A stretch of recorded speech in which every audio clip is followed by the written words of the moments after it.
ilikuwa ni majira ya saa 2 za asubuhi, jeshi la polisi katika mkoa wa Mwanza tulipokea taarifa kuwa katika nyumba ya kulala wageni ambayo inajulikana kwa jina la First and Last Guest House kuna mwanamke ambaye amekutwa katika chumba namba 3 akiwa amefariki dunia, ambapo ni eneo la Usagara katika wilaya ya Misungu. Ndipo ilipo hii nyumba ya kulala wageni ambayo inaitwa First and Last Guest House. Baada ya kufika katika nyumba hiyo ya kulala wageni, ilionekana kwamba siku ya tarehe 18 mwezi wa 3 mwaka 2025 ilikuwa ni majira ya saa 1 za jioni, alifika mgeni ambaye ni wa jinsia ya kiume katika nyumba hiyo na kuchukua chumba namba 3 baada ya kujitambulisha kwa kujiandikisha katika kitabu cha wageni kuwa anaitwa Bilal William, mzaliwa wa Geita, kazi yake ni fundi, ambaye alieleza kwamba alikuwa akitokea Chato kuelekea Nzega. Mgeni huyo baada ya kulipa fedha aliweza kupewa chumba hicho namba 3 na hivyo kuweka mizigo yake. Mgeni huyo ilipofika majira ya saa 4 za usiku aliaga wahudumu katika hiyo nyumba ya kulala wageni kwamba anakwenda kutafuta chakula. Lakini ilipofika usiku mkubwa majira ya saa 8 hivi, mgeni huyo alirudi akiwa ameongozana na mwanamke ambaye hata hivyo hakuweza kufahamika jina lake. Mwanamke huyo pamoja na mgeni waliingia katika chumba hicho namba 3 kwa ajili ya kupumzika. Mwanamke huyo umri wake unakadiriwa kuwa ni kati ya miaka 30 mpaka 34.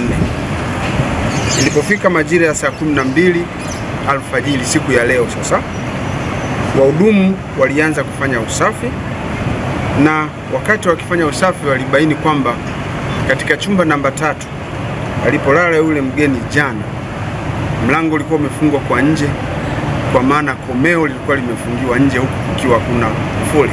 Lakini walipofungua katika chumba hicho walimkuta mwanamke huyu ambaye aliingia na huyo mgeni usiku wa jana akiwa amefariki dunia, huku akiwa amefungwa kitambaa usoni, na walipomwangalia katika shavu lake waliweza kuona alikuwa na majeraha yanayoonyesha ni kama vile mtu amekwaruzwa na kucha. Mwili wake umekuta ukiwa kuchi, hajavaa nguo.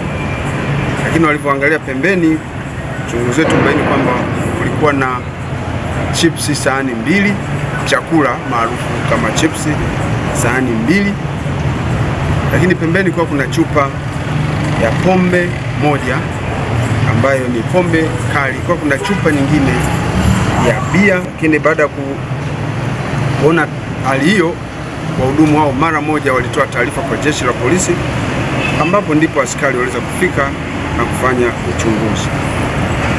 Uchunguzi katika chumba hicho namba 3 kiliweza kufanyiwa ukaguzi wa hali ya juu na askari wetu wa jeshi la polisi, ambapo waliweza kubaini kwamba ni kweli binti huyo alikuwa amefariki dunia, lakini akiwa na majeraha ya kukwaruzwa na kucha sehemu za shavuni, huku akiwa amefungwa kitambaa usoni.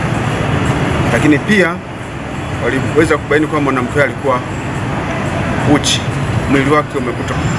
Jeshi la polisi kwa Mwanza tunaomba wakazi wa eneo hilo la Usagara na maeneo mengine yaliyo jirani na Usagara kufika katika hospitali ya wilaya ya Misungu kwa ajili ya kufanya utambuzi kama kuna mtu ambaye ana ndugu yake ambaye ni wa jinsia ya kike wa umri huo na ametoweka katika mazingira ya kutatanisha, wafike kwa ajili ya kufanya utambuzi. Mpaka sasa chanzo cha tukio hilo la mauaji hakijafahamika. Kwa hiyo na uchunguzi unaoendelea ni pamoja na kubaini hasa chanzo kilichopelekea mauaji hayo kutokea ni nini. Kwa hiyo uchunguzi unaendelea. Lakini katika tukio hilo pia tumewakamata watu wawili ambao wanaendelea kuhojiwa kuhusiana na tukio hilo. Watu hao waliokamatwa, wa kwanza anaitwa Teresia Amos Ndaki. Huyu ana miaka 36, kabila lake ni Msukuma na kazi yake ni manager kwenye hiyo nyumba ya kulala wageni. Lakini wa pili ni Neema Mlele Koyanga. Huyu ana miaka 44, ni Msukuma, kazi yake ni mhudumu kwenye nyumba ya kulala wageni. Hawa wanahojiwa. Lakini jeshi la polisi linatoa wito kwa wananchi wote ambao wanaweza kawa na taarifa kwa namna moja au nyingine zitakazoweza kusaidia jeshi la polisi kumkamata huyo mtuhumiwa aliyechukua chumba namba 3 ili tuweze kufanikisha kazi hiyo. Uchunguzi kimsingi umeshaanza kwa kufanya ufuatiliaji wa kina, lakini wananchi kama watakuwa na taarifa zozote wafike kwa jeshi la polisi katika mkoa wa Mwanza na kutupatia taarifa.